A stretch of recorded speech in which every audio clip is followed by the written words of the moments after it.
Hello and welcome to another video. I love Scooby and I do love Scooby-Doo. In honor of March and March Madness, despite how I know nothing about sports, I decided to do my own take by doing a March Madness bracket for every Scooby-Doo show there has been and will be. Starting with the members of the bracket, I did include shows that are not out yet, so which is why they are low on the bracket, such as Go-Go Mystery Machine and the Netflix live-action Scooby that will be coming out somewhere in the future. But even though they aren't out yet, I will be giving them somewhat of a fair shot from what we know of them, such as the cast or the animation style or the plots that we are aware of.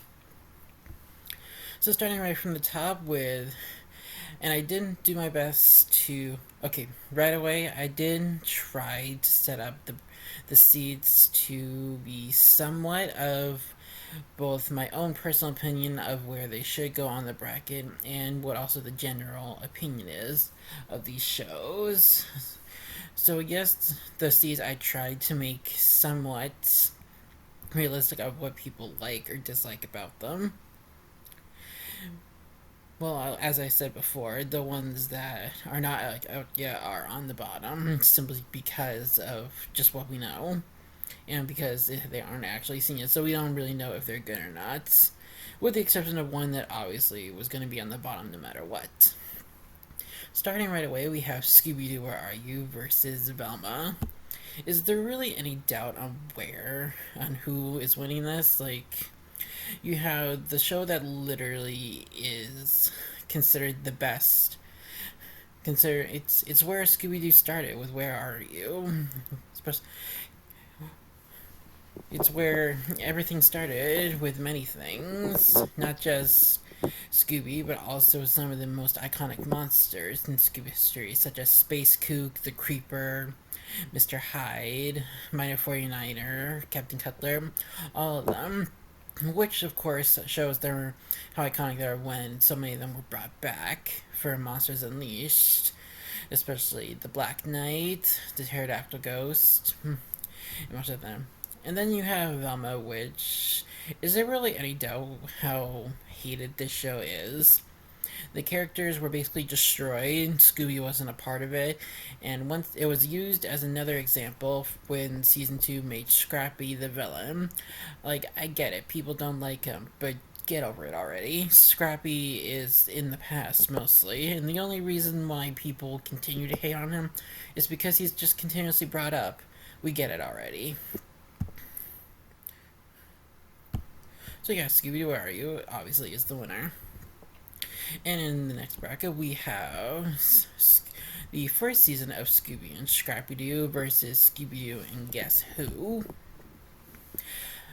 I placed these two next to each other because generally they're kind of middle of the pack in terms of what people have to say about them.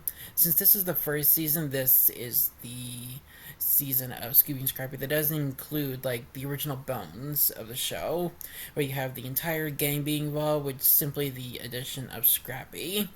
It basically follows the regular formula of Scooby Doo, but just with the addition of Scrappy. And I can't agree. With the first season, I actually think it was alright. Since there was a bit more of a balance, since now Scrappy could be with Scooby and Shaggy during the split ups, even if Scrappy is more like Fred, Daphne, and Velma with how he eagerly accepts these mysteries and he wants to clobber basically any ghost or monster they come across. And with Scooby and Guess Who, this was basically like a sequel series to the new Scooby Doo movies, where each episode had a guest star or multiple guest stars, either a celebrity or a famous character. Character examples from this show being Wonder Woman, Sherlock Holmes, Batman, The Flash, even Urkel. The Urkel episode was honestly funny. And then celebrities including some returns such as Cher and Sandy Duncan. as well as and there's also some other celebrities such as Kenan Thompson. It wasn't in, I will say it wasn't as good as the new Scooby movies, especially since it was shorter, not in terms of the numbers of episode, but in the length of each episode. It was just a regular like half hour like cartoon, which I think is made the episodes suffer a little since they weren't able to have as much. No, the mysteries had to be shorter, which included a lot of the unmasked people being basically nobody characters. So honestly, between Guess Who and the first season of Scooby Doo, I think we're gonna have our first upset by having Scooby and Scrappy actually win. Since I just there were too many examples of the person on us being a literal nobody that nobody even cares about. Barely, probably anybody even remembers. So yeah, Scooby and Scrappy unexpectedly is the winner. Next one we have the one I was just talking about, the new the new Scooby Doo movies go against the new Scooby Doo Mysteries, which is also sometimes called the new Scooby and Scrappy Doo show. This is another one that's kind of a no-brainer. The new Scooby-Doo movies is the winner for many reasons. The first, obviously, being with the new Scooby-Doo Mysteries. Velma and Fred are nowhere to be found for a majority of the episodes, with them only appearing, I think, just a couple of times. I don't remember much from the show.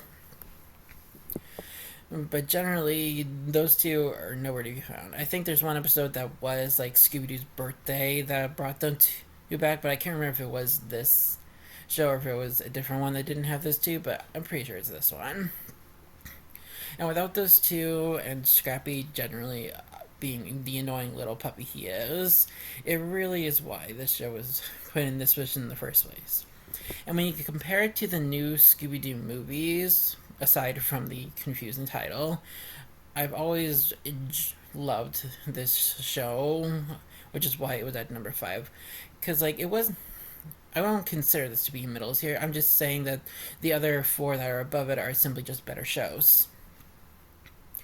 But with news, I loved each of the guest stars, especially because of how each of them brought something else that may among the dynamics of the gang, especially when some of them would, if it's larger groups such as the Harlem Globetrotters or Josie and the Pussycats, they each had their own different dynamics with other members of the gang. Especially since like there were certain members of the Globetrotters that went more towards Shaggy and Scooby, and the others went more to Fred, Velma, and Daphne. And it can be even considered the same with Josie and the Pussycats, since Alexandra's brother went more towards Shaggy and Scooby since they all shared the same cowardice. And even with other celebrities, such as Phyllis Diller, Cass Elliott, Don Knotts, all of them brought their own senses of comedy to their episodes, which really made things incredibly entertaining. So I guess New Scooby Doo Mysteries is the winner of that one. And this is another one. Like, this is not going to be an upset. I'm pretty sure this Get a Clue is one of those series of Scooby Doo that nobody liked at all. From the animation style to the absence of the other members of the gang, like, it's just one of those shows that nobody likes, nobody talks about, and people generally just want to forget.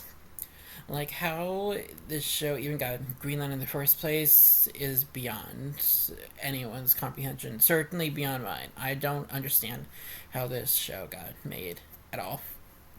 And compare that to Mystery Incorporated, like, that show did try to be different, which worked for some, didn't work for others, but it is generally considered one of the best modern takes of Scooby-Doo when you had an actual overarching plot among the seasons rather than every episode being its own thing. And yes, they actually also did that. Some episodes did have nothing to do with others. and others continued the plot of the throughout the entire season, especially when they included Mr. E, Professor Pericles, the evil entity. Sure, some people can say, "Oh, the evil entity was way too far off Scooby Doo," but considering we've dealt with real monsters and stuff on Scooby Doo, it wasn't that far. Even if the evil entity and the whole rewriting of the universe stuff, like maybe that is a little far, but I generally consider that to not be that big of a deal compared to how great the rest of the show actually was. So that is the winner.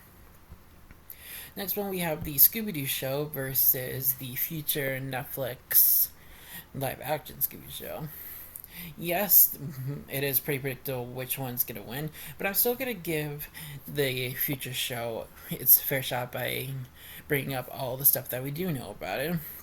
The first and foremost being McKenna Grace being released as the official new Daphne for the show, which gives it a lot of credit, especially when we have the previous Daphne, Sarah Michelle Gellar, actually saying that McKenna Grace is going to do a good job and she is going to enjoy watching her performance.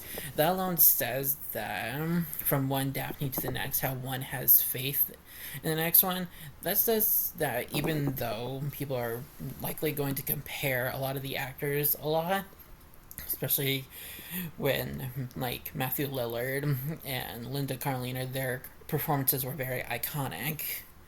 But when you have other cast members showing faith in it, that really gives it a big good shot.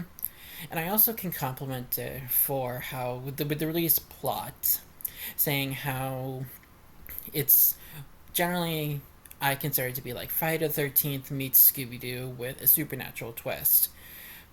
So I think that while that is different from traditional Scooby Doo stuff, I'm gonna give it a fair shot since I do enjoy horror along with like Scooby Doo. So this combination I think will actually be kind of a winning one, especially since we did have a related sort of Scooby Doo and Friday the 13th when we had the movie Camp Scare. So I'm definitely gonna give this show its fair shot, even if the Scooby Doo show is, yes, it's the winner of this pairing. Especially just like with Scooby Doo, Where Are You? This show also has some of the iconic monsters that were brought back from Monsters Unleashed, such as the Skeleton Men, the 10,000 Volt Ghosts, and and of course some others as well. I think the Tar Monster was also from this show rather than Where Are You? And yes, it might be a bit of a coincidence. This was obviously another one of the first Scooby shows, so it means they weren't really trying to change anything. But at the same time, when you have monsters as iconic as those being brought back, it says something about how good the show actually is. Plus, this was also the show that introduced to Scooby Dum, Scooby Doo's cousin. And unlike Scrappy, Dumb wasn't a main character in all the episodes he was in. I think he just added more comedy as well. He was almost like halfway between Shaggy and Scooby and Scrappy. He was kind of between them because, yes, Dumb had some brave moments, especially when in his first episode, his quote unquote parents said that Scooby Doo wants to be a police dog, which is both good for his character and also did equal some very fun comedy moments when Scooby Doo was walking around with a magnifying glass trying to find clues just whenever he heard the word clue. He brought in some very unique comedy, which, and while he still did have cowardly moments, like I said, he was halfway between Shaggy and Scooby and Scrappy, and which is why I thought he worked where Scrappy didn't. Next one, we have the second season of Scooby and Scrappy Doo going against Be Cool Scooby Doo. Now, this is another one that's pretty obvious. Like this is not going to be a bracket where there's got to be a lot of upsets. But generally, people don't like this. Like it started with the last episode of the first season when basically Fred, Daphne, and Velma were nowhere to be found, and it was like Shaggy and Scooby being kidnapped, and Scrappy and his puppy gang were the ones having to rescue them. Like after that one, yeah, the show definitely went downhill. The rest of the The rest of the show was just, it was not good at all.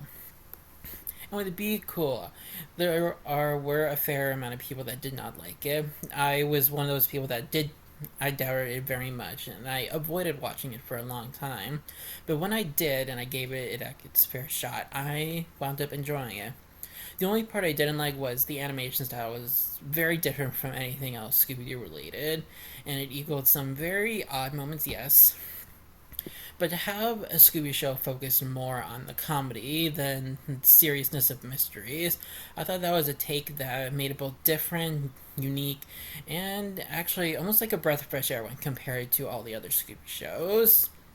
So it's like if you want to introduce, like, your little kids, like, say you have a 3, 5, 4-year old, Be Cool is a good way to introduce them to Scooby before moving up to ones where they actually could be scared a little bit, such as again in episodes with Where Are You and Scooby Doo Show. And so the comedy really is what made this show work, so which is why it's the winner of this bracket. Ooh, this pairing. I'm gonna. This one is definitely gonna be a hard one. Like, despite its position at number 10, the 13 Ghosts of Scooby Doo was actually, I thought it was a pretty fun show. Like, yes, it was another one where Fred and Velma were nowhere to be found, with the only reference we got being from the awful, like, Curse of the 13th Ghost movie where Fred said he spent that summer at trapping camp or whatever. And that's really all we got from that. Oh, I don't. No, that wasn't from that movie. That was a reference made from on Mystery Incorporated. Sorry about that. With all this stuff going on, it's hard to keep track of some of these things. But anyway,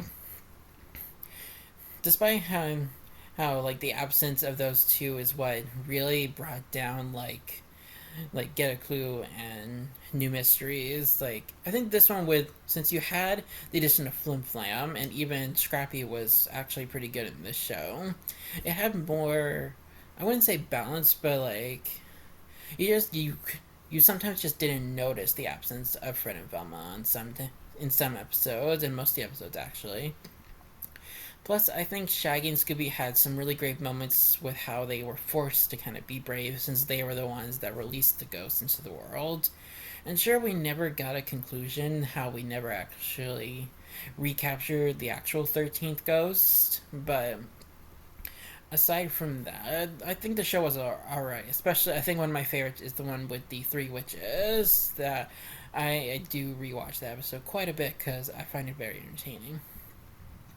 And going against it, we have a pup named Scooby Doo. There are generally a lot of people that love this show, and I admit, when it was coming out at the time, I enjoyed watching it as well.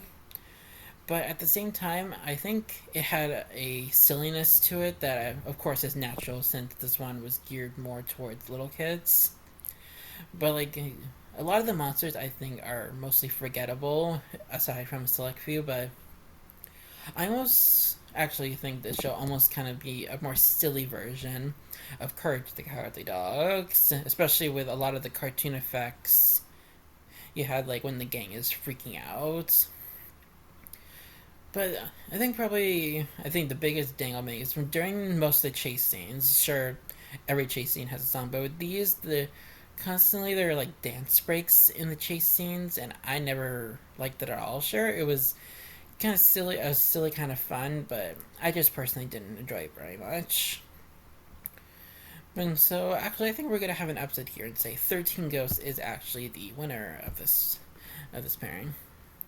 Last one, this one's not pretty obvious. Go Go Mystery Machine, another unreleased show, which obviously means it's not, and we don't really know much about it in general. So yes, I'm just gonna say Western Scooby-Doo is the winner.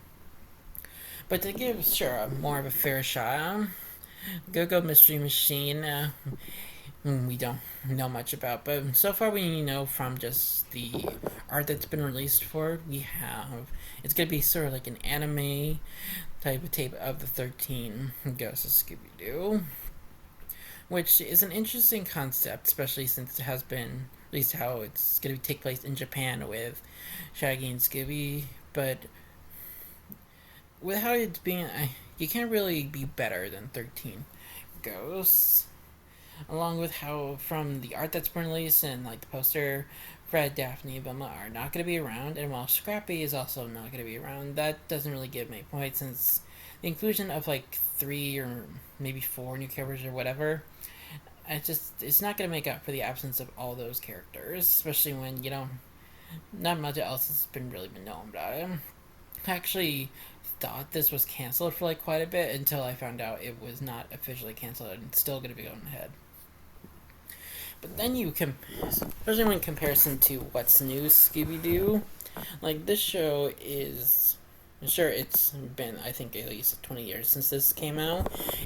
I still consider it a modern take on Scooby Doo, and generally, I think it's one of the best shows that Scooby Doo has. Especially since one thing I enjoy about it is how it proves my point where Scooby Doo can be done in any era of time, and Scooby Doo blends in very well.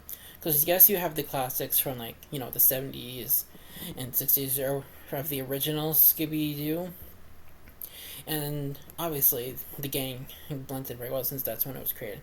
But with what's new, you have the gang having laptops and cell phones and other pieces of modern technology. It shows how Scooby Doo, because it's not set in a specific time period, it just is basically set in whatever time the show is currently being released. It shows that Scooby can go from one era to the next flawlessly with with no problems at all. So yeah. Plus it has also some really great monsters, especially the iconic appearance of the evil, possessed, whatever, mystery machine, as well as Sherry, the artificial intelligence house that basically not really came alive, but gained sentience for attention, as well as another one of my personal favorites, the Invisible Madman. I love that episode, especially since it was the appearance of the band Simple Plan that did the theme song for the show. And speaking of the theme song, it's one of my favorites of not just Scooby Doo, but it's one of my favorite theme songs I've ever heard in my life.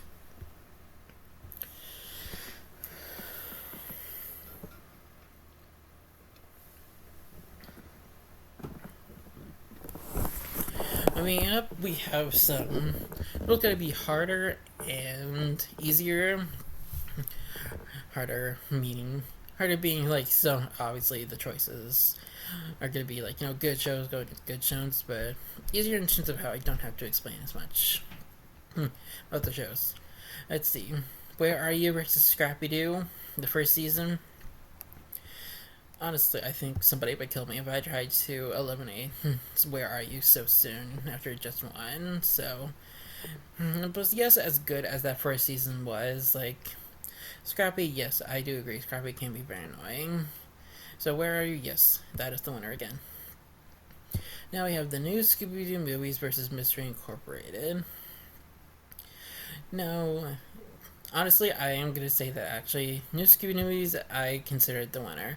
Because while Mystery Incorporated did try and somewhat succeeded in how being different made it as good as it was, I'm going to say that it was the ending with the whole universe being rewritten or whatever, that just makes it too different for me. Plus, I don't know. There's just it just rubs me the wrong way. And all of the great guest stars, all the comedy, all of the new dynamics, that is what just makes it better, in my opinion. Next, we have the Scooby-Doo show versus Be Cool. Some might say that it's almost like a cop-out to say that Scooby-Doo show would be the winner because of how it is almost the exact same thing as as Where Are You, but then I once again bring up Scooby Dumb and how he in the episodes he was in, he brought in a lot of fun elements. And with Be's Cool, sure, you had some additions made in other episodes with even some running gags funny, but I don't think it can really truly compare to any of the OG shows. Next we have 13 Ghosts versus What's New. I brought in many good points about 13 Ghosts, but when as I was with all this stuff about what's new Scooby Doo, like there's not really. It's the winner. Like 13 goes, you were pretty good, but what's Scooby Doo is just better. Now we have the final four. Now sure, looks like people would say, the Super 16, the Great 8, not sure. It's just, it's just the Final Four. It's meaning, it's Final Four. And let's see, Scooby Doo, Where Are You versus the new Scooby Doo movies.